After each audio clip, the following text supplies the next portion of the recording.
Salut Sel, Salut Sucre, comment vas-tu mon frère? ça va bien et toi? Ah, je me sens en pleine forme aujourd'hui. Aujourd'hui on se retrouve pour une nouvelle vidéo avec Ouais. un nouveau thème intéressant. Je pense que c'est un thème qui est classique mais qu'on est obligé Faut passer par là. voilà, de passer par là, on est obligé de connaître ça. Parce que je sais qu'il y a beaucoup de quiproquos, il y a des gens qui ne sont pas forcément au courant de ça. Donc bref, on va arrêter le suspense. Le thème c'est être un chrétien, c'est quoi? Yes, qu'est-ce que c'est être un chrétien? Donc bon, Donc, c'est la base, hein, comme on disait, hein. ok. Vas-y, Donc, Sucre, dis-moi. tu veux pas nous introduire Sel? Bon, être un chrétien, Vous avez vu qu'est-ce le que c'est? stress? Je dirais que déjà, être un chrétien, c'est. Être un chrétien, c'est vachement large, en fait. Mhm. Dans le sens où. Chrétien, c'est un mot qui apparaît pas tant que ça dans la Bible. Je Tu crois que ça vois. apparaît même une fois dans la Bible. Je crois En deux tout ou cas, trois. moins de 5 Deux fois. ou trois. Je crois que la première fois où on nous a appelés chrétiens, c'est à Antioche. Voilà, on a dit à l'apôtre Paul, si tu continues comme ça, un truc comme ça, je paraphrase, hein. Si tu continues comme ça, tu vas me donner envie d'être chrétien. Euh, donc vraiment, c'est même pas les chrétiens de base qui se sont fait appeler chrétiens, c'est quelque chose qui est arrivé de la bouche des gens. Ils ont vu quelque chose à travers les disciples de Christ. Waouh. Et ils ont dit, waouh, ils ont remarqué quelque chose qu'ils n'avaient pas chez les autres. Et ils les ont appelés chrétiens. Qu'est-ce que ça veut dire chrétien déjà de base? Chrétien, ça veut dire petit Christ en fait. Yes. C'est quelqu'un qui imite Christ par la personne qu'il était. Et il veut devenir comme lui. Et il met en pratique ses enseignements. Donc, en vérité, moi, j'aime pas trop ce mot chrétien. Hmm. C'est un beau mot, hein, de Bien dire sûr. petit Christ, et c'est un très très bel objectif. Mais en fait, c'est un mot fourre-tout. Tu sais, il y a chrétien maintenant, quand tu dis t'es chrétien, oui, moi je suis catholique. Oui, pratiquant, Moi, non je suis pratiquant. pratiquant, Il y a non plein de pratiquant. branches maintenant dans le Exactement. christianisme. Et justement, voilà, tu peux mettre un fourre-tout. Les gens, parlons de pratiquant, non pratiquant. Les gens pensent que c'est quelque chose qui s'hérite des parents, tu vois, entre guillemets. C'est La vrai. religion, C'est vrai. j'aime pas non plus ce mot. Voilà, les gens pensent que c'est quelque chose qu'on hérite des parents. Oui, je suis chrétien parce que mes parents sont chrétiens, alors que non, ça passe par un choix. Ça peut être un bon sujet, ça. Est-ce qu'on devient chrétien parce que nos parents le sont ou est-ce que c'est par conviction? Exactement. Ça peut être intéressant Et comme en thème. vérité, le Seigneur nous disait, celui qui veut être mon disciple, qui se charge de sa croix, Et qu'il me qui suive. renonce à lui-même et qui me suive. Yes. Donc on voit que déjà le Seigneur n'a même pas dit celui qui veut être chrétien, il a dit celui qui veut être mon disciple. Donc pour moi, c'est d'abord avant tout être un disciple de Christ. Et ça passe par 3 étapes. Se charger de sa croix, renoncer à lui-même et suivre le Seigneur. Wow. Amen. Donc voilà, pour moi, c'est ça être un chrétien, c'est vraiment être un disciple de Christ. Wow. Et toi, dis-moi, quelle est ta définition de ce bien beau mot chrétien? Ok. La vidéo est finie, merci mon frère Célène. Non, ouais, véritablement. Bah déjà, quand on parlait de chrétien, je me disais, c'est vrai que chrétien aujourd'hui, c'est une connotation assez religieuse. Et lorsqu'on connaît les Écritures, en tout cas qu'on marche en tant que disciple de Christ, on se rend compte que notre relation avec Dieu, avec notre Père, c'est pas une relation religieuse, mais c'est vraiment une relation d'intimité. Exactement. Donc je dirais que, en fin de compte, ça pourrait vraiment choquer le monde, en tout cas ceux qui n'ont pas connaissance. Mais pour moi, le nom qui s'attribue le plus, si on devait changer le mot chrétien, ce serait épouse du Christ. Maintenant, aujourd'hui, tu vas dans la rue, tu dis Ah ouais. je suis épouse du Christ. Ah, Non, mais c'est bizarre un peu. C'est bizarre. Ouais. Dis-toi, on est le bonhomme comme ça, là. On est le bonhomme comme ça, et on lui dit, arrête, t'es une épouse. C'est chelou, tu vois. Mais en vérité, ouais, t'as raison. Mais- C'est ça, c'est par l'alliance avec Ex- le Seigneur Jésus-Christ. en fait. exactement. Mais sinon, pour entrer petit à petit dans les détails, qu'est-ce que c'est être chrétien selon moi? Bah déjà, comme tu l'as dit, pour moi, c'est accepter déjà le Seigneur Jésus-Christ comme le Fils de Dieu qui est mort à la croix et ressuscité pour le salut de tous, prenant le péché sur lui, prenant la condamnation sur lui et ressuscitant au 3e jour et qui va à la droite du Père. Donc, véritablement, pour moi, c'est comprendre cela, de savoir que notre Seigneur n'est pas un Dieu lointain, ce n'est pas juste un vent, ce n'est pas juste quelque chose d'abstrait, mais c'est vraiment une personne qui a existé et qui existe et qui est le nom de Jésus-Christ, à qui on a donné toute autorité dans le ciel, sur la terre et sous la terre. Donc premièrement, c'est l'accepter comme Seigneur et Sauveur dans sa vie. Ensuite, c'est vouloir, comme tu l'as dit, cheminer avec lui, à travers lui et pour lui, c'est-à-dire se discipliner, renoncer à qui nous étions La Bible dit qu'avant, nous étions enfants du diable parce que nous étions en train d'assouvir les désirs de notre chair. Et il dira même que oui, que le diable était notre père.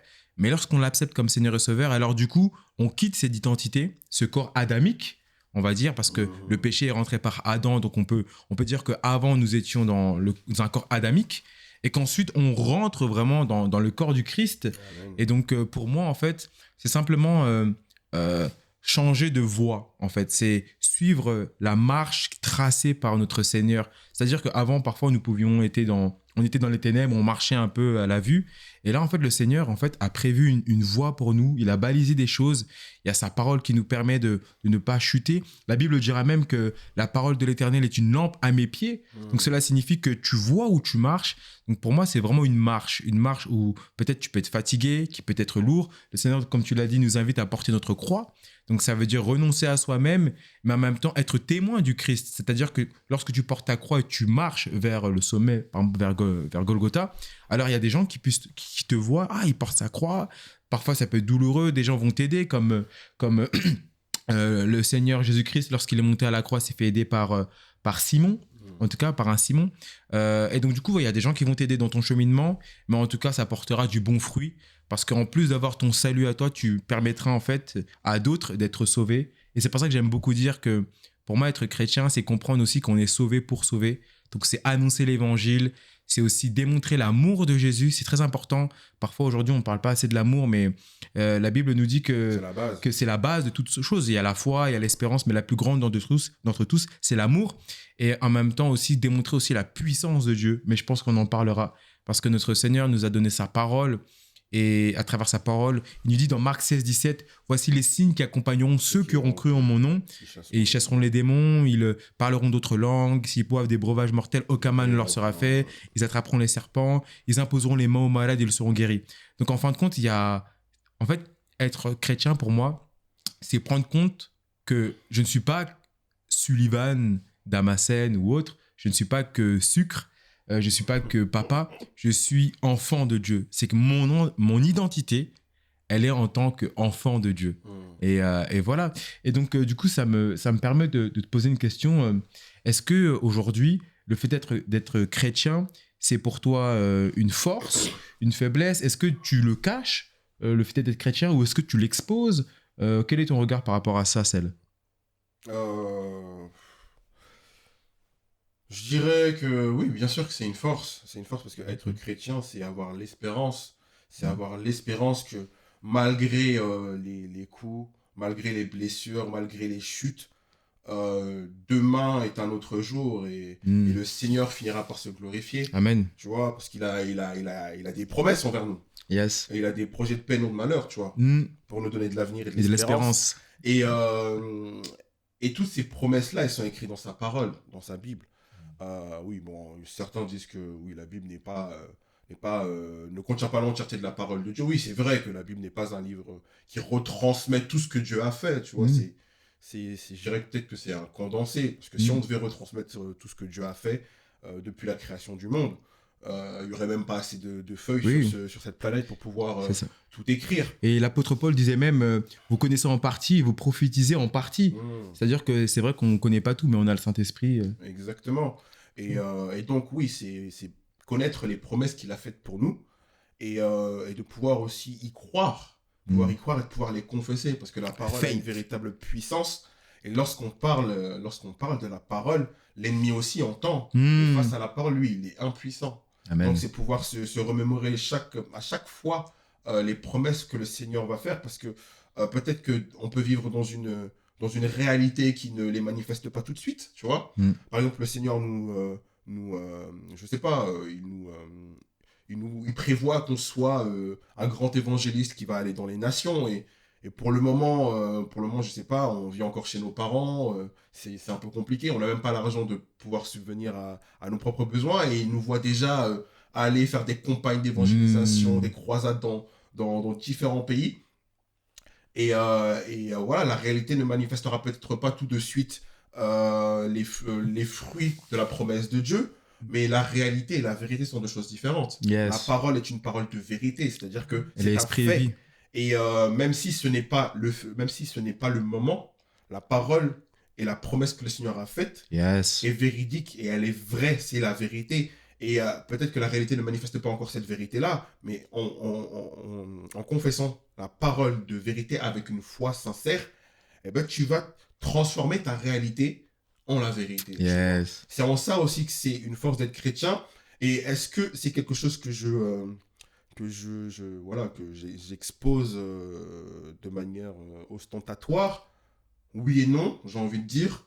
Ça dépend des gens qui sont autour de moi parce que je sais que j'ai pas les mêmes relations avec tout le monde, tu vois. Bien sûr. Par rapport à mon cercle d'intimité, il y a des personnes qui vont... Oui, certes, je pense qu'il y a une certaine différence, même si tu n'es pas super proche de moi, je pense que normalement, un chrétien doit manifester les fruits de l'esprit et on doit voir une différence. Même si les gens ne mettent pas le mot chrétien dessus parce que tu ne leur en as pas simplement parlé. Mais il doit y avoir une différence. Je dois dire, ah lui, mais il n'est pas comme les autres. Mon frère, est-ce que tu peux juste définir avec tes mots très rapidement le fruit de l'esprit, qu'est-ce que c'est pour ceux qui ne connaissent pas parce que... On aurait pu embrayer après. Ok, mais bon. d'accord. Ok, pas de souci. Les fruits de l'esprit, en fait, c'est les fruits que le Saint-Esprit nous donne, en fait, pour pouvoir ressembler à Christ. Et c'est justement ce à quoi on va nous reconnaître. C'est pas les dons, c'est pas les dons. Certes, les dons sont essentiels pour un chrétien pour pouvoir manifester la puissance de Jésus, mais en vérité, c'est pas la puissance. L'ennemi aussi a une puissance. Et c'est pas la chose la plus essentielle à un chrétien. La plus essentielle à un chrétien, c'est les fruits de l'esprit. Et bon, il y a différents fruits de l'esprit. Hein. J'ai toujours du mal à... J'en oublie toujours un, deux ou trois, mais bon, on va se lancer dans le truc. Avec courage. Allez, l'amour, la patience, la bienveillance, la tempérance, la fidélité. Attends, la patience, la fidélité. Il y en a... Aide-moi, mon frère. Il y a la bénignité. La bénignité, oui. Il y a... Vu que je ne l'ai pas dit dans l'ordre à ma façon. C'est bizarre. Mais il y a la maîtrise de soi. Oui, la tempérance. Ouais, tempérance. Ouais. Attends, il y a quoi d'autre Coupe la caméra. Oui, mais en vérité, il n'y a qu'un seul fruit. Bon. En vérité, il n'y a qu'un seul fruit de l'esprit, c'est l'amour. Parce que dans l'amour, en fait, tous les autres se manifestent. Yes. Et c'est pour ça que la parole dit que c'est en l'amour que nous nous porterons les uns aux autres qu'on reconnaîtra que nous sommes enfants de Dieu. Parce que c'est l'amour qui caractérise notre Père et c'est l'amour qui doit nous caractériser. Donc voilà. Bon, je reviens à mon propos. Bon, tu m'as coupé, donc j'ai un peu oublié où est-ce que j'en étais. Oui, non, en fait, c'était par rapport à le fait qu'avec tes cercles d'amis, il faut que tu sois chrétien. Merci. Ils doivent voir quand même que je représente Christ par la personne que je suis, donc au fruit de l'esprit que je caractérise. Voilà, ceux qui sont plus proches de moi, ils savent que je suis chrétien, je le revendique. Même dans la manière dont je me comporte, il y a des choses qu'ils savent que je ne fais pas. Il y a des délires qu'ils font dans lesquels je ne les suis pas. Des fois même, tu as l'impression d'être un peu un rabat-joie, tu vois.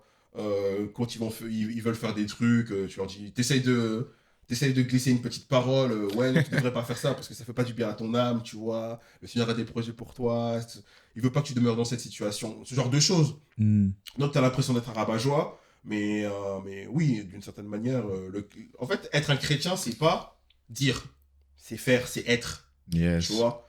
Et c'est le plus important. C'est pas comme d'autres religions, c'est pas pour tirer dessus ou quoi que ce soit. Hein. Beaucoup de personnes aiment montrer aux autres. Oui, voilà, je suis comme ça, je m'habille comme ça, je me couvre de telle manière, je prie de telle manière. Et en vérité, quand tu es, t'as pas besoin de montrer aux autres que tu es, tu vois. C'est naturel. Et c'est pas non plus être dans l'ostentation. C'est simplement tu es et c'est les autres qui remarquent. C'est pas toi qui montres, en fait. Okay. Donc voilà, voilà à peu près. Hein. Waouh. Et moi, j'aimerais te poser une question. Vas-y, mon frère. Tu sais, voilà, par rapport aux disciples, voilà, au fait d'être disciple de Christ. Voilà, les 3 conditions, comme j'ai dit, c'était de porter sa croix, de renoncer à lui-même et de suivre Jésus, tu vois. Et à quoi ça te fait penser, en fait? Parce que en vérité, voilà, c'est la condition sine qua non pour être appelé disciple de Christ, en vérité. Toi, ça te fait penser à quoi? Waouh, c'est une question vraiment level I, rang S. Saint-Esprit, aide-moi. À quoi ça me fait penser comme ça, porter sa croix? Premièrement, porter sa croix, me fait penser à la synonyme de fardeau, tu vois. Le fardeau. Et quand on voit en fait la parole de Dieu, on se rend compte que le Seigneur avait le fardeau des âmes. C'est-à-dire il nous envoie même à la grande commission, c'est-à-dire allez, faites de toutes les nations des disciples, leur enseignant ce que je vous ai prescrit, les baptisant au nom du Père, du Fils et du Saint-Esprit. Donc ça veut dire que porter sa croix, pour moi, c'est vraiment savoir que pendant que nous sommes sauvés, qu'il y a une réalité, c'est que après la vie, il y a la mort. Et il y a l'enfer, il y a le paradis. Il y aura le jugement dernier. Et qu'aujourd'hui, en fait, quand tu sais cette vérité-là, tu dois avoir en fait ce fardeau de vouloir sauver ton prochain. La Bible nous dira aussi de aimer son prochain comme soi-même. Bien sûr, et ensuite tu aimeras ton Dieu, ton Seigneur, ton Dieu de toute ta force, toute ta pensée, tout ton être, etc. Mais il nous dit d'aimer son prochain comme soi-même.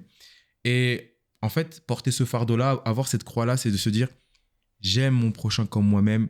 Je ne veux pas, moi, mourir, aller en enfer. Donc, je ne veux pas que mon prochain aille aussi en enfer. Donc, pour maman, c'est ça.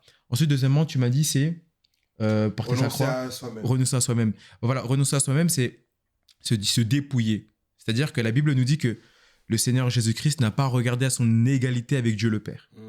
C'est-à-dire que, en fin de compte, renoncer à soi-même, c'est que tu te dépouilles pour les autres. Tu ne vois pas à ton titre. C'est-à-dire que, par exemple, je prends l'exemple d'un homme de Dieu. Même si tu es pasteur, bah, tu sais que quand tu vas évangéliser, c'est pas ton titre de pasteur que tu vas dire dans la rue et qui vont t'empêcher d'avoir des remarques, des critiques, des crachats des gens en fait, à qui tu annonces l'évangile. Donc pour moi, c'est mourir à soi-même, c'est de soumettre sa chair à travers le jeûne, de dominer ses émotions, c'est de véritablement, en fin de compte, être un vase que tu permets en fait au Seigneur de briser, ça va faire mal, pour qu'il puisse te remodeler selon sa volonté et son bon vouloir pour l'utilisation qu'il aura prévue pour toi. C'est en fin de compte de ne pas laisser son ego, de ne pas laisser son être, mais laisser le soi, le tout, en fait le tout. Je ne sais pas si c'est assez explicite, mais en gros, en fin de compte, c'est de simplement se dépouiller comme Christ s'est dépouillé pour nous, en fin de compte. Voilà. Et ensuite, tu me disais la troisième, c'était le suivre. Le suivre. Pour moi, le suivre, en fin de compte, il y a quelque chose que j'aimerais vraiment dire, c'est que c'est vrai qu'aujourd'hui, on va dire, quand on évangélise, on peut dire Jésus t'aime, et c'est vrai, Jésus vous aime et nous aime. Lorsqu'on suit le Seigneur Jésus-Christ, il faut savoir que lorsqu'on devient chrétien, il ne faut pas croire que c'est le bonheur, que tu vas plus, tu vas plus avoir d'obstacles, tu vas plus avoir de malheur. Mon frère, ma sœur, moi je vais vous dire la vérité. Quand tu acceptes le Seigneur dans ta vie, tu le suis, c'est là où le début des combats commence. Mais la plupart, parfois même, les chrétiens sont bien plus combattus que... Bien sûr. Pourquoi ? Parce qu'en fait, il y a un adage qui dit que, en fait, quand tu es dans le monde, tu ne fais pas peur au diable. Le diable te dit, ah, lui, c'est mon enfant. Non, laissez-le tranquille. Pourquoi ? Il prend un chemin déjà qui va vers l'enfer. Il prend le toboggan qui te glisse déjà vers le péché. Pourquoi je vais lui mettre un obstacle ? Tu veux de l'argent pour pécher ? Tiens. Tu veux encore plus... finance. Voilà, pécher. Tiens, va. Tu vois ? Par contre, quand tu suis le Christ, quand tu deviens enfant de Dieu, tu deviens vraiment un ennemi connu du diable. Tu deviens vraiment un obstacle à lui. Alors du coup, c'est là où il va commencer à t'attaquer. Vous savez, la Bible nous fait comprendre que Jésus-Christ est la tête du corps. Enfin bref, pour vous expliquer de façon concrète, c'est que si vous voulez arrêter un ennemi ou le tuer, par exemple, ce que je ne vous invite pas à faire, en fin de compte, il y a des points à viser. C'est le cœur ou la tête, tout simplement, en fin de compte. C'est pareil spirituellement. On va dire que lorsque dans ta famille ou auprès de tes amis, tu es disciple de Christ, alors tu es la cible à détruire parmi cet environnement parce qu'on le sait que par toi et grâce à toi, conduit par le Saint-Esprit, tu vas ramener d'autres personnes à Christ, donc tu vas sauver d'autres personnes autour de toi. Donc en fin de compte, suivre le Christ, c'est comprendre simplement que c'est un cheminement où il y aura des hauts et des bas, que premièrement, quoi qu'il arrive, tu as ton salut, tu as ton billet pour le paradis. Donc ça, c'est bon, c'est acté, c'est dans ta poche. Maintenant, tu comprends aussi que maintenant d'avoir le salut et l'espérance, tu peux ramener les choses du royaume de Dieu, les ramener sur la terre. C'est-à-dire que tu peux changer ta vie sur la terre pour une vie de grâce, de bénédiction à l'image du Christ. Et en fin de compte, tu sais que le Seigneur, il a prévu des choses pour toi. La Bible dit qu'il a prévu des bonnes œuvres afin que nous les pratiquions. Donc en fait, tu chemines avec lui, c'est dur. Il y a d'autres frères qui t'encouragent, il y a des sœurs qui t'encouragent. Vous marchez ensemble vers Christ. Mais quand tu regardes la vie de Christ, parce que notre but c'est d'être imitateur de Christ, tu comprends quoi? Qu'elle a eu un temps en fait où il a eu une vie où il a été enseigné. On va dire de 0 ans aller à même à 12 ans. Voilà, il a commencé à manger, à boire du lait. À 12 ans, il allait dans les temples. De 12 ans à 30 ans, il a continué à être enseigné dans la parole de Dieu. À 30 ans, il a commencé son ministère et il est mort à 33 ans. Et il est ressuscité. Amen, parce qu'il faut dire qu'il est ressuscité. Amen. Et donc, qu'est-ce que ça veut dire? Ça veut dire que moi, dans ma vie, je vais être à un moment donné un bébé spirituel. Je vais marcher tranquillement. Abba, je vais faire des abba. Et puis, je vais commencer à parler. Je vais commencer à connaître la parole de Dieu. Et à un moment donné, je vais commencer à être nourri. Et puis, à un moment donné, je vais être envoyé. Et lorsque je vais être envoyé, qu'est-ce qui va se passer? Forcément, il va y avoir des obstacles. Je vais peut-être opérer quelques grâces, bénédictions, guérisons ou autres. Mais à un moment donné, le Seigneur va nous demander dans notre vie de boire la coupe. La coupe que lui-même, à Gethsémane, a dit, Seigneur, éloigne cette coupe de moi, mais que ta volonté soit faite. Ça veut dire que lorsque tu suis le Christ, tu es conscient que tu arrives à un moment donné où tu vas tellement souffrir que tu vas être à un moment où le Seigneur va te dire, est-ce que tu vas boire cette coupe-là? Et et comme le Seigneur est bon, il nous donne le libre arbitre, tu peux dire non, tu vois, et tu auras quand même ton salut, tu auras quand même de ta place au paradis. Mais il y a une dimension où tu es disciple de Christ, où tu dis, le Seigneur a bu la coupe, Seigneur, je veux pas clairement, j'ai même pas envie, je veux fuir, mais parce que je t'aime, parce que je sais que tu as des projets de paix et de bonheur pour moi, je bois la coupe. Et à un moment donné, savoir que ta vie deviendra un témoignage pour ceux qui sont autour de toi et même les générations après. Donc voilà à peu près, avec mes mots là, qu'est-ce que signifie suivre le Christ. Je vais rajouter aussi quelque chose. Vas-y mon frère. Au fait de suivre le Seigneur, est-ce que vous pouvez avoir confiance en quelqu'un que vous ne connaissez pas? Imagine, tu as un inconnu dans la rue qui vient, qui dit, vas-y, suis-moi. Tu vois, le gars qui suis-moi. Voilà. Viens. Viens, j'aurai avec toi, viens. Et tu le suis. Et t'es aussi le chemin. Le chemin, t'as des pentes, t'as des crevasses bizarres. Tu vas pas vouloir le suivre. Ah non, tu vas pas vouloir le suivre. Et pareil pour le Seigneur Jésus, en vérité. Tu peux pas suivre quelqu'un que tu ne connais pas. Donc pour pouvoir suivre le Seigneur Jésus, il faut apprendre à le connaître. Et comment tu fais pour apprendre à le connaître? Comme tu l'as dit tout à l'heure, ça passe déjà par une acceptation de qui il est véritablement. Tu vois, par exemple, on le voit souvent quand on évangélise nos frères musulmans dans la rue. On leur dit, le Seigneur Jésus vous aime.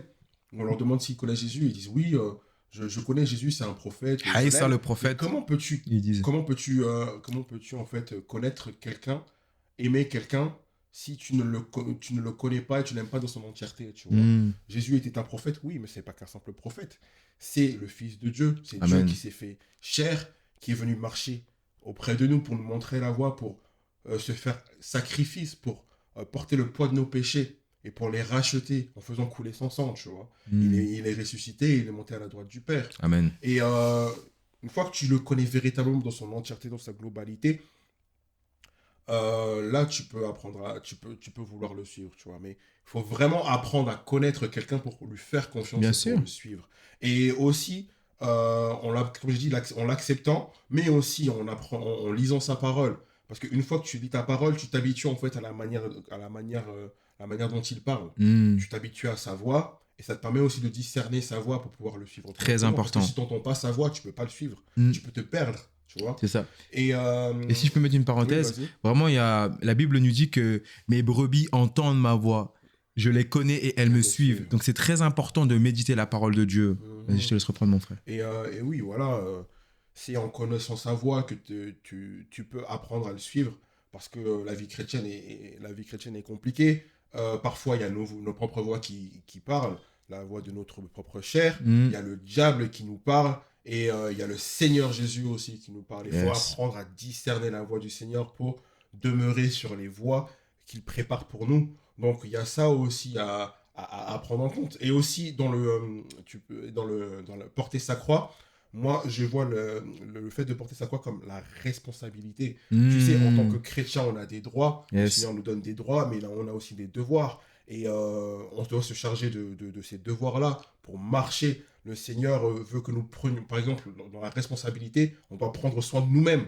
Et pour prendre soin de nous-mêmes, il faut connaître son identité. Connaître son identité, on est enfant de Dieu. On a de la valeur. Le Seigneur est mort pour nous. C'est-à-dire que le Seigneur lui-même, Dieu qui est venu, qui a marché sur terre, il a sacrifié sa vie terrestre, hein, bien sûr, pour nous, pour chacun d'entre nous. Ça veut dire que chacun d'entre nous, nous ne valons pas mieux que, enfin, nous ne valons pas moins, pardon, que Jésus. Jésus oui, est certes Dieu, mais nous sommes les fils de Dieu. Amen. Aussi, par l'esprit d'adoption qu'il met en nous lorsqu'on l'accepte. Donc, on a une responsabilité de prendre soin de nous, que ce soit dans la manière de parler, la manière de se vêtir aussi, parfois, la manière dont comment on mange, veiller sur notre corps, veiller sur notre âme, veiller sur nos émotions, veiller sur notre esprit, veiller sur notre foi, prier, méditer, jeûner. Veiller sur notre foi, ça passe aussi par... parfois, tu es obligé de t'encourager toi-même face au combat, aux difficultés. Oui, prends courage, Céline. Tu vas y arriver parce que le Seigneur a mis un esprit de force en toi. C'est de pouvoir confesser la parole, pouvoir se fortifier face aux épreuves. C'est pouvoir se relever lorsqu'on tombe aussi. Ça, c'est une responsabilité qu'on a parce que le Seigneur dit que le juste tombe 7 fois, mais le juste se relève aussi 7 fois. C'est-à-dire qu'à chaque fois qu'on tombe, on est obligé de se relever. C'est comme un match de boxe. Hein. Tu sais que voilà, tu sais que tu dois que le Seigneur te dit que tu vas gagner ce match, mais tu manges des coups et des coups et tu tombes à chaque fois au tapis. Mais si tu décides de rester au tapis, ben, tu as perdu. Tu ne vas pas saisir la victoire que le Seigneur voit en toi, que le Seigneur voit. Et voilà, c'est de décider à chaque fois de se relever, même si les coups qu'on te met, hein, les patates, hein, ça fait mal. Hein. les cocos. C'est décider de se relever à chaque fois, en vérité.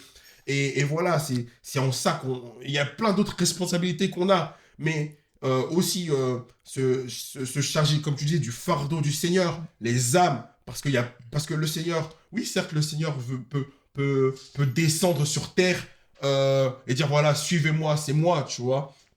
Mais le Seigneur veut pas forcer la main à chacun d'entre nous. Il veut que les gens fassent le choix véritable. Et pour pouvoir faire ce choix-là, il faut que quelqu'un leur présente ce choix. Bien sûr. Il faut que, voilà, qu'on se charge des intérêts du Seigneur. Ça rejoint aussi le renoncement. On renonce à nos propres désirs pour embrasser la cause du Seigneur et embrasser ses propres désirs. Que ce soit pour les autres, mais aussi pour notre propre vie. Parce qu'on peut avoir des projets, des fois. On a envie d'emprunter tel chemin, mais c'est pas là où le Seigneur veut que nous soyons. Le Seigneur, comme un Père rempli d'amour, il veut le meilleur pour nous. Et le Seigneur il n'est pas limité dans le temps. Le présent, c'est le passé et c'est le futur à la fois. Donc, il sait que s'il te dit ne passe pas par ce chemin-là, il sait que là-bas, c'est pas pour toi. Il y a peut-être quelque chose qui va se passer et qui ne te fera pas du bien. C'est pour ça qu'il présente vers toi le chemin que lui a tracé, qu'il a préparé spécialement pour chacun d'entre nous. Parce que c'est la meilleure voie, en vérité. Amen. C'est en ça, en fait, que être un que ces 3 conditions c'est fort. Je voulais rajouter en vérité. Bien sûr. Et du coup, ça me fait susciter une question. Pour toi, en fait, c'est quoi pour toi être la vie chrétienne?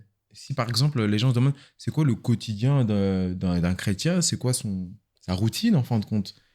Je dirais un chrétien, c'est un chrétien, c'est quelqu'un qui vit pour Jésus. C'est quelqu'un qui vit pour Jésus. Dans le sens où, vous savez, en biologie, on parle de symbiose. On parle de symbiose pour 2 organismes qui ont une codépendance et qui ont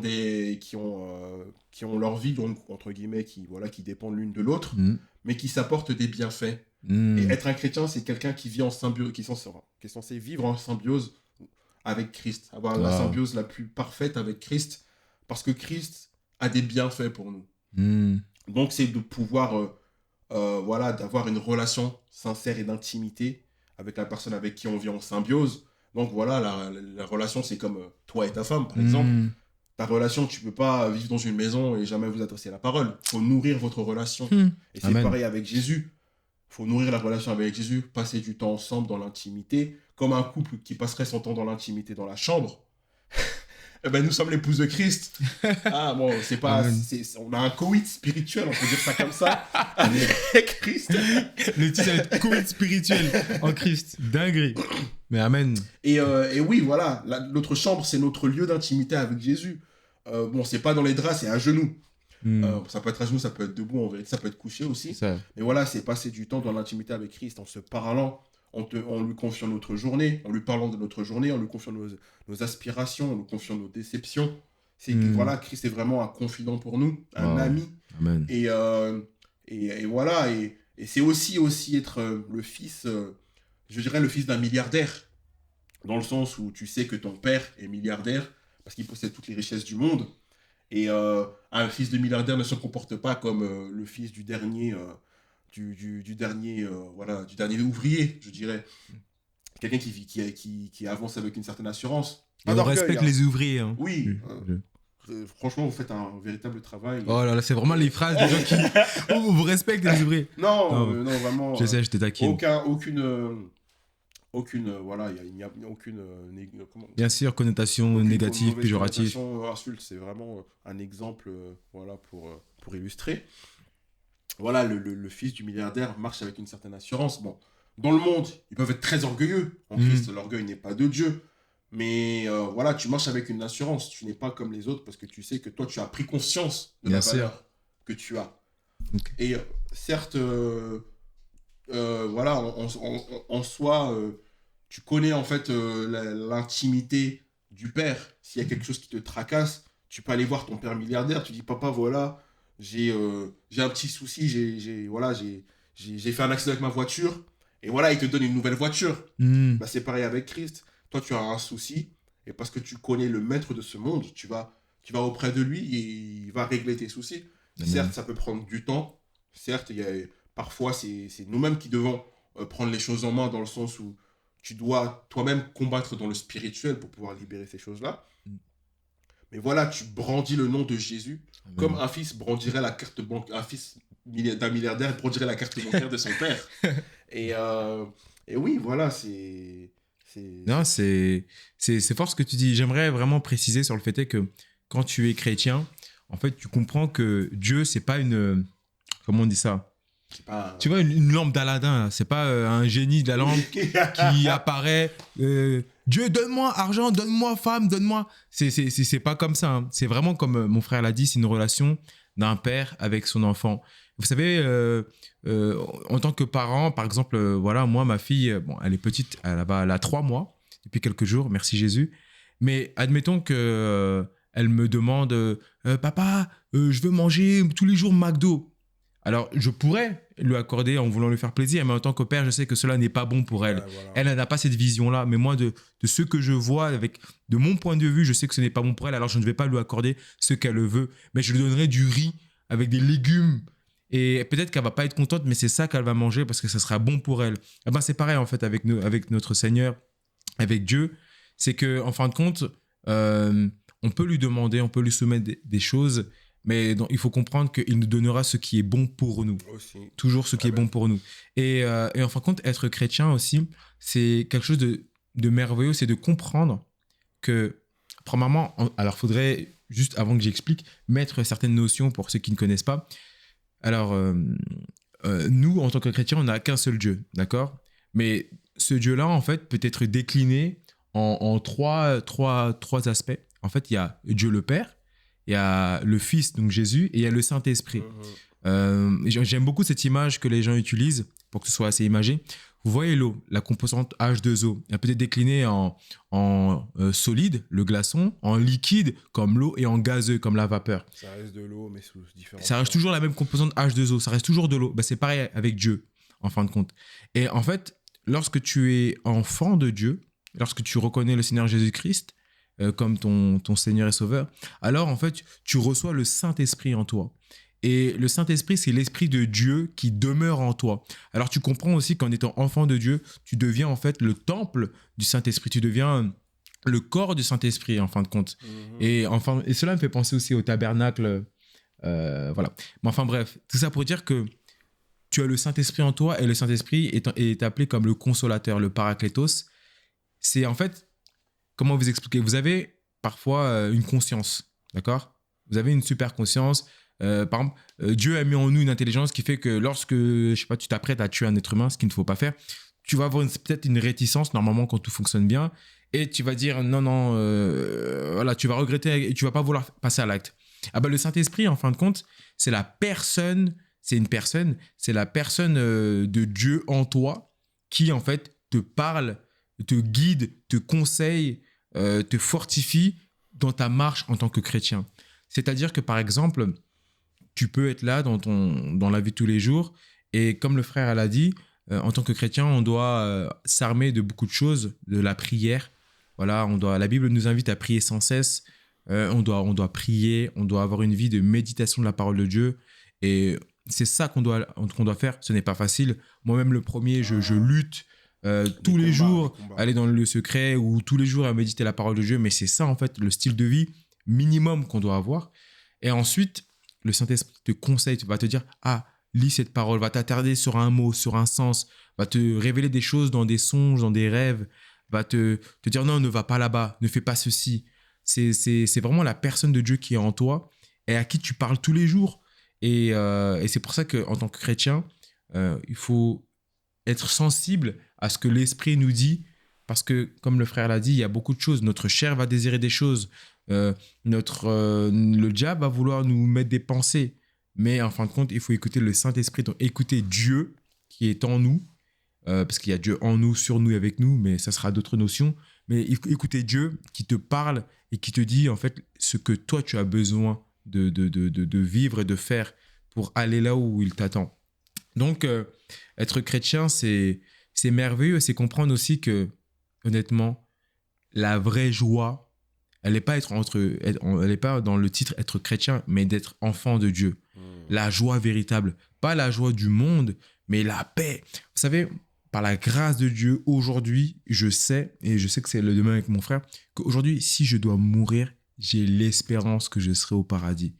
Parce qu'en fait, c'est incroyable de savoir que, vous savez, quand on prenait les métros, le métro, les transports en commun. Moi, plus jeune, parfois, j'avais pas ma carte Navigo. Quand je voyais des contrôleurs là, qui pouvaient nous saisir à chaque station, j'étais en sueur.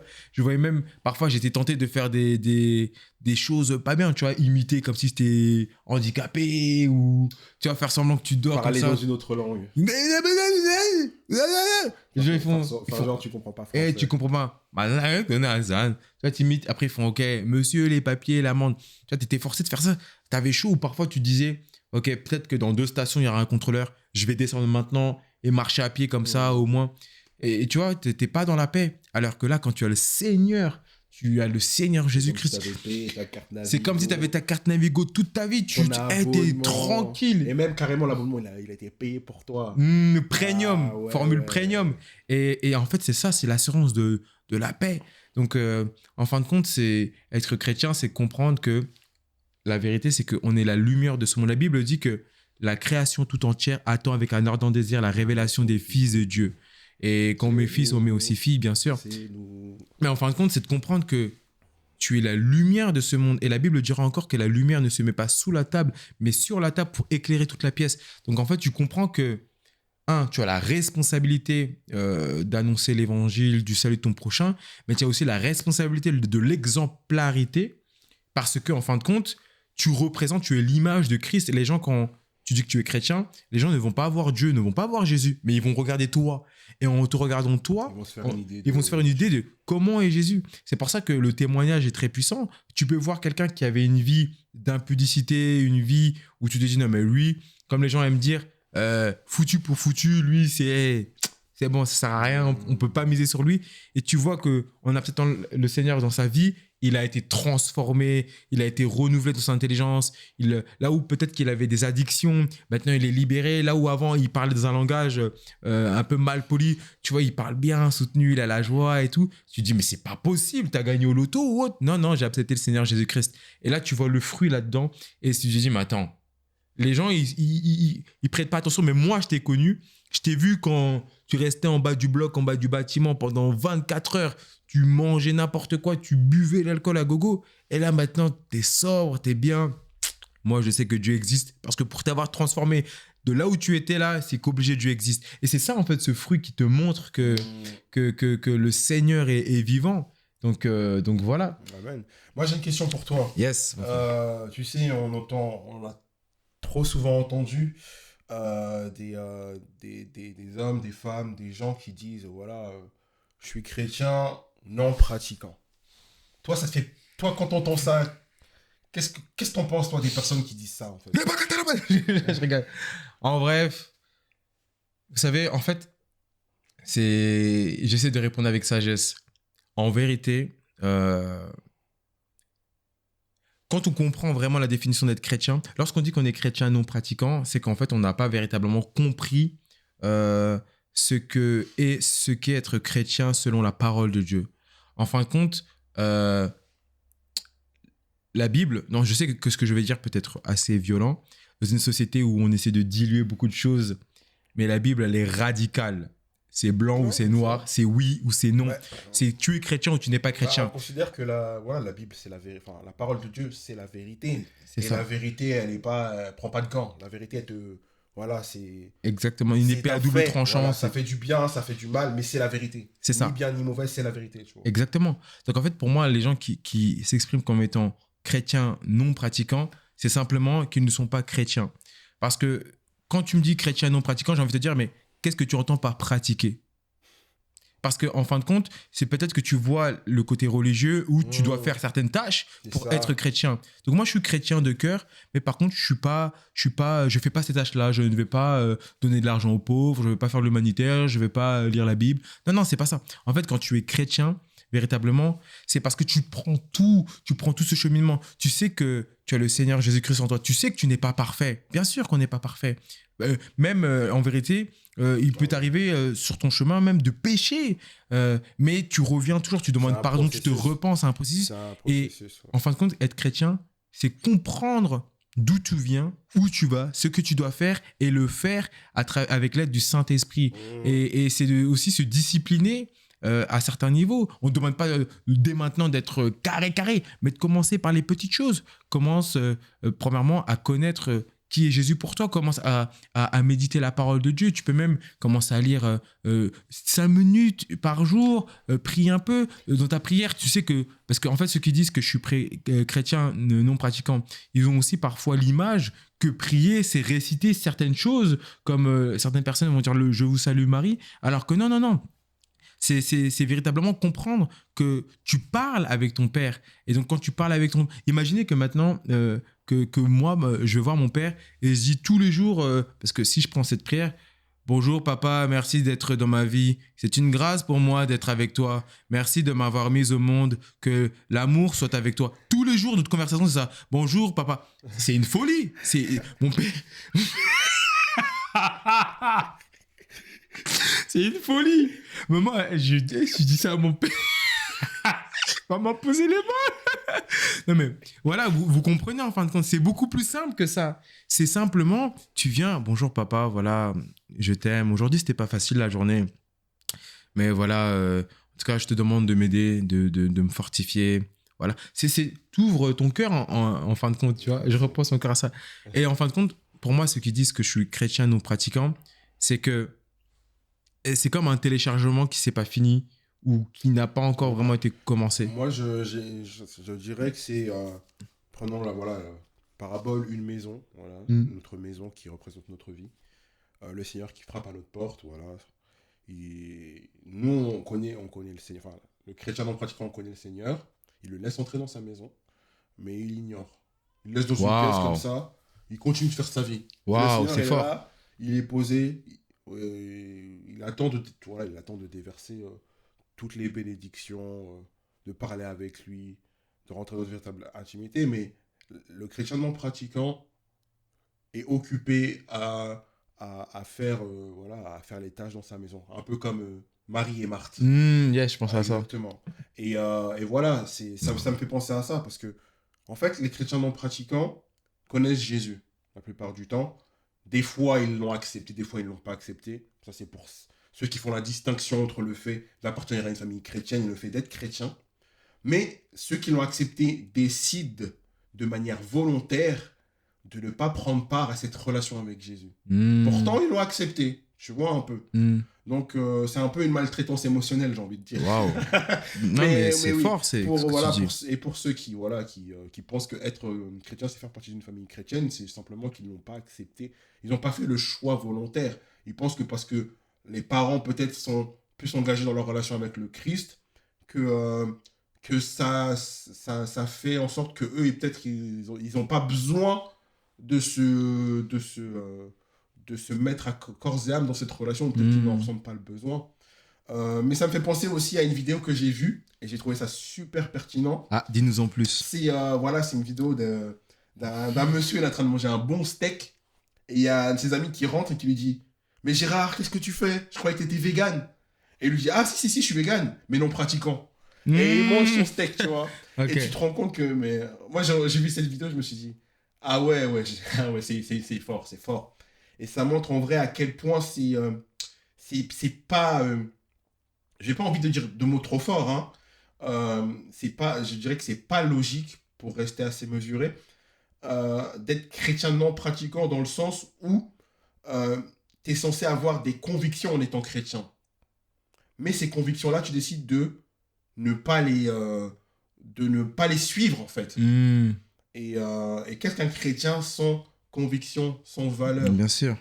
Donc, voilà. Wow, donc, pour ceux qui sont dans ce cas-là, j'ai juste envie de dire, la vie est faite de choix. En vérité. Yes. Faites un choix. Vous ne pouvez pas être dans la maison et en dehors de la maison, comme Eutychus. Eutychus qui était, lorsque l'apôtre Paul était en train de prêcher, il était sur le rebord de la fenêtre. En train de dormir. Et il somnolait comme ça. Il était entre la maison et en dehors de la maison. Et il a fini par tomber en dehors. Le Seigneur dit que si nous ne sommes pas bouillants, il nous recachera si nous sommes tièdes. Donc, faites un choix véritable et volontaire. Vous pouvez le refuser, ce que je ne vous engage pas à faire. Mais voilà, prenez position parce que nous sommes en train de combattre. On fait partie d'un combat qui est bien plus grand que nous. Et dans ce combat-là, on ne peut pas être la Suisse. On ne peut pas être... la balle perdue pour la Suisse. Et bon, le combat, hein, pour ceux qui ne faites pas de mauvaises idées, hein, c'est un combat spirituel. C'est pas. Oui, c'est pas. Non, voilà. Non, c'est spirituel. C'est dans le monde invisible. Et oui, peut-être que vous pensez que vous pouvez brandir l'étendard du Christ sans prendre part au combat, mais si vous ne combattez pas, l'ennemi vous frappera. Lui, il n'en a rien à faire. Hein. Bien sûr. Il n'en a rien à faire. Et oui, voilà. Prenez position. Et ceux qui font partie d'une famille chrétienne et qui n'ont pas accepté Jésus, moi, je vous dirais simplement de lui lancer un défi. Voilà. Demandez-lui de se manifester à vous, de voir qui il est véritablement et il se montrera parce qu'il est vivant. Amen. Et j'aimerais rajouter que dans le côté des choix, vous savez, être chrétien, c'est comprendre que, je crois que même la Bible nous dit que tout est permis, mais tout n'est pas utile. En fin de compte, c'est comme une phrase que je sais que Denzel Washington avait dit. Parfois, en fait, dire non, ça te permet plus tard de dire un vrai oui. Donc, en fin de compte, en tant que chrétien, tu dois comprendre que y a des choses, tu dois être dans l'intégrité de la parole de Dieu. Il y a des choses, mais de toute façon, en fin de compte, là, on vous le dit, ça peut sembler très dur. Tu dis, il y a beaucoup de règles. Mais quand tu as le Saint-Esprit, c'est en mode pratiquement facile. Parce qu'en fait, tu es convaincu. Tu n'as pas besoin de te convaincre intellectuellement. Exactement. Mais le Saint-Esprit te convainc déjà de péché ou de jugement et de justice. Et donc, ça fait que, en fin de compte, ça va être naturel. Et donc, en fin de compte, c'est simplement comprendre que tu es un enfant et que Dieu, notre Père, te donne la main et il t'invite à le suivre simplement en te disant, fais attention, là, il y a de la boue. Viens, on passe par là. Non, tu vas aller là-bas. Non, fais pas ça. Tiens, mange ça. C'est simplement ça, en fin de compte. Et c'est une source de joie incommensurable. Moi, en tant que chrétien, enfant de Dieu, il y a aussi l'aspect où tu vas à l'église, et ça peut être notre thème de vidéo, et où justement, en plus de manger la parole de Dieu chez toi, ou parfois, vous savez, parfois, tu peux être chez toi et t'as pas la force de lire la parole de Dieu, ou t'as pas la force de prier, t'as vécu une journée très compliquée, on peut se dire la vérité, ou parfois même tu as chuté dans un péché, et vous savez, parfois être en dehors de l'enclos, c'est très dangereux. Parce que les loups, généralement, ils vont attaquer la brebis qui est la plus faible et la plus éloignée de l'enclos. Mais le Seigneur nous dit dans sa parole qu'il ira même chercher la centième brebis qui a quitté l'enclos, en fait. Mais surtout que, je me permets de te couper, Bien sûr. surtout qu'on vit dans un monde où l'influence est une force très très puissante. Combien de personnes on n'a pas vu mal tourner, pour les pires des cas, parce qu'ils étaient entourés de mauvaises personnes. Donc ça montre véritablement que les personnes qui sont à notre côté peuvent apporter quelque chose dans notre vie. Et c'est justement le cas Yes. j'embraye sur ce que tu voulais dire. Amen. Pourquoi faut être, la raison pour laquelle il faut être entouré de personnes pour pouvoir être influencé dans les choses du Seigneur et non dans les choses du monde. Par exemple, si tu es entouré de, je sais pas, des personnes qui boivent tout le temps, peut-être que toi, tu es chrétien, tu vas résister à un moment, mais en fait, déjà rien qu'à partir du moment où tu fais partie d'un groupe, où tu restes dans un groupe plutôt, où les gens boivent, c'est que d'une certaine manière, déjà, tu as commencé à accepter ça. Il y a une tu semence. vois. Et voilà, et en fait, c'est déjà une porte que tu as ouverte à l'ennemi, et le diable va passer par cette porte-là pour que, à force d'être habitué à être entouré de personnes qui boivent, toi, tu commences à vouloir boire. Ah, ben tiens, parce que en fait, ça devient de plus en plus normal à ton esprit. Et en fait, c'est une escalade, en fait. Et là, tu vas commencer à boire parce que tu traînes dans un environnement où les personnes boivent. Et voilà pourquoi, en fait, c'est important de demeurer avec des frères et sœurs qui sont en Christ. Trop bien. Parce que, justement, ils vont t'influencer dans les choses. Par exemple, simple, tu sais, avant d'être dans l'église dans laquelle nous sommes, JMR, on n'évangélisait pas, tu vois. C'est vrai. Et parce qu'on a été dans un environnement où on était habitué à l'évangélisation, même, et pas que nous, hein, les frères et sœurs qui sont dans notre église, pareil, beaucoup étaient timides, mais parce qu'ils ont demeuré avec des frères et sœurs qui demeuraient dans l'évangélisation, ils ont persévéré dans ça, et maintenant c'est devenu un style de vie. Yes. Et voilà, en fait. C'est incroyable. Vous savez, il y a un adage qui dit que le fer forge le fer, et la Bible nous dit que les mauvaises compagnies corrompent les bonnes mœurs. Amen. C'est vraiment, vous savez, parfois on va pas se mentir, on a tous besoin d'avoir des amis. C'est vraiment important, et des amis de qualité, hein, pas en nombre, en qualité. Et véritablement, quand tu vas dans une église, ça te permet d'être dans la communion fraternelle. C'est-à-dire que tu te rends compte que tu n'es pas seul à vivre certains... Parfois, on se rend pas compte, parfois on croit qu'on est accablé par tous les problèmes du monde, c'est que nous, mais pourquoi moi? Et aller parfois à l'église, tu te rends compte qu'il y a d'autres personnes qui ont vécu des problèmes, et en plus, ils peuvent témoigner de la solution, comment le Seigneur les a aidés, et donc toi, ça te permet d'avoir une provision en te disant, attends, eux, ils ont eu ça, peut-être même pire, comment ils ont réussi à s'en sortir? Ok, bon, vas-y, j'y crois, Seigneur. Si tu l'as fait pour eux, tu peux le faire pour moi. C'est énorme, c'est incroyable. En plus de manger la parole de Dieu, parce que parfois on peut lire chez nous, et quand tu vas là-bas, le Saint-Esprit met dans la bouche des autorités, pasteurs ou autres, il te met une parole qui, pour toi, en fait, dans cette saison, dans ce que tu vis, c'est vraiment ce dont tu avais besoin d'entendre, et te redonne la force d'aller plus loin. En fin de compte, vous savez, je sais qu'il y a beaucoup de chrétiens qui disent non, moi, je vais pas à l'église. Beaucoup d'églises m'ont déçu. Je préfère rester chez moi. Et en toute transparence, sans rentrer dans les détails, moi aussi, j'ai été dans une église où malheureusement, il n'y a pas eu un bon témoignage. Et on s'est rendu compte que c'était pas des choses qui glorifiaient le Seigneur. Et pourtant, j'aurais pu être dégoûté et rester chez moi. Mais vous savez, le Seigneur a permis que nous puissions aller dans une autre église, et je me rends compte que c'était un des meilleurs cadeaux, parce que être avec des frères et sœurs, vous savez, c'est comme si vous êtes ensemble et vous voulez faire le même objectif et vous cheminez. C'est comme si vous allez à la guerre, et imaginez, vous allez à la guerre tout seul. Ah là, c'est dur. T'es là, tu prends ton arme, t'avances, il y a une armée en face de toi. Sylvester Stallone. Ah oui, si t'as pas Rambo, tu peux. si t'as pas la force du scénario avec toi, pour le happy end à la fin, c'est compliqué. T'es là, t'as froid, t'es seul, tu regardes à gauche, à droite. Carrément, t'as envie de dire, tu rentres chez toi, tu te fais mal tout seul, tu dis, ouais, je suis allé à la guerre et j'ai survécu. Non, là, c'est comme si t'avances, tu regardes à gauche, t'as un frère à droite, t'as une sœur, parfois t'es fatigué, on te met une main à l'épaule, on y va. Mais c'est trop bien, c'est vraiment trop bien. Et ne pas aller à l'église, c'est manquer tout ça. C'est aussi manquer que le Saint-Esprit puisse utiliser tes frères et tes sœurs pour te bénir.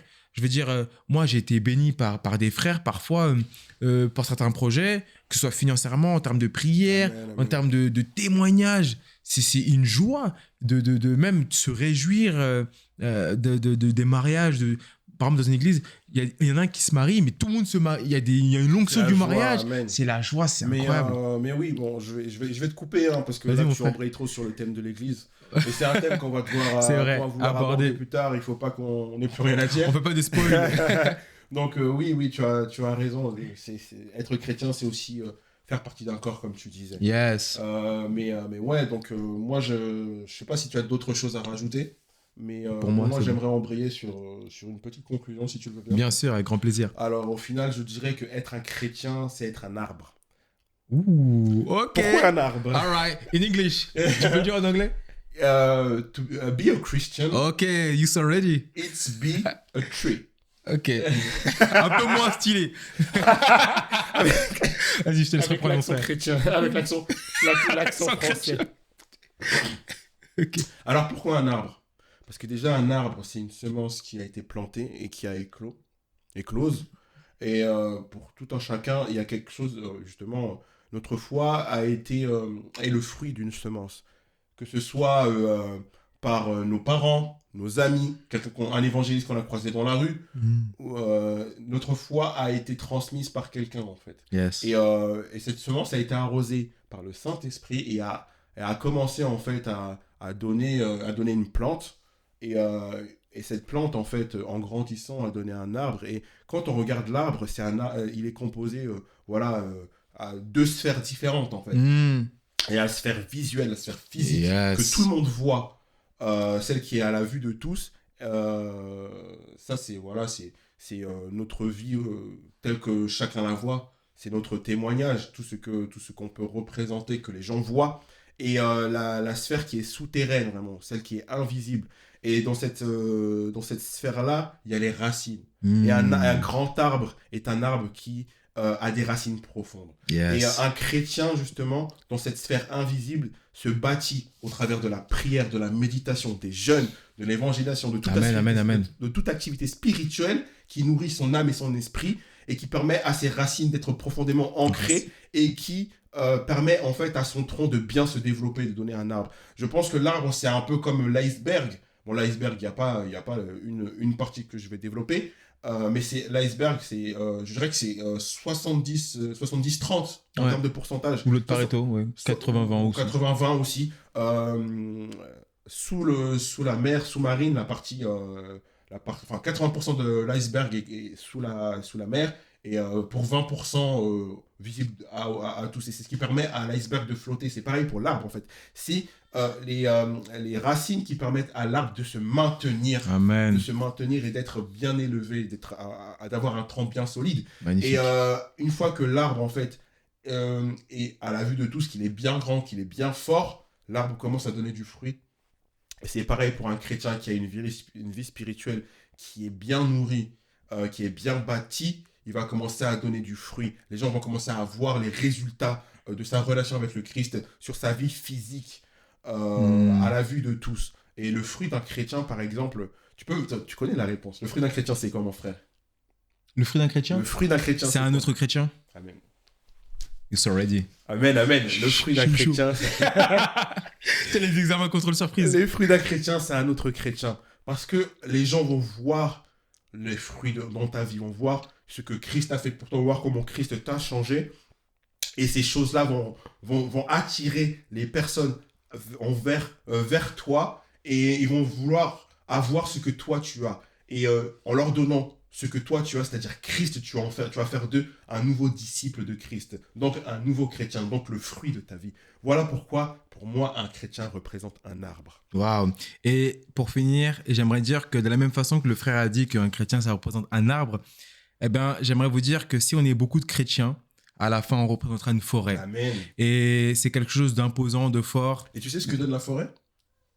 Vas-y, dis-moi. De l'oxygène, mon frère. Et amen. L'oxygène qui est la condition nécessaire pour la vie.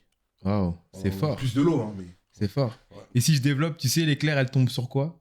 sur l'arbre. Sur l'arbre. Et ça montre que parfois, même si on est ensemble, le diable va vouloir nous attaquer, mais la forêt va toujours subsister. En fin de compte, ce sera toujours un abri. Donc voilà, est-ce que tu as un mot de la fin? Bah, soyez fiers de représenter le Christ, soyez fiers d'être appelés chrétiens et nourrissez votre relation avec le Seigneur Jésus-Christ. Donc voilà, c'était simplement voilà mes dernières paroles d'encouragement. Amen. Moi, j'aimerais dire que chrétien ne te protège pas, que tu dois vraiment encore plus vouloir être dans l'intimité avec ton Père, avec ton Sauveur. Et en tout cas, vraiment, soyez bénis, vraiment. Soyez dans la joie. N'hésitez pas à liker, à partager la vidéo. À partager, Yes. à mettre des commentaires vraiment même de votre expérience en tant que chrétien. Carrément. Et puis voilà, on se retrouve pour la prochaine vidéo pour Bread House. C'était sel. Et c'était sucre. Soyez bénis. Ciao. Amen.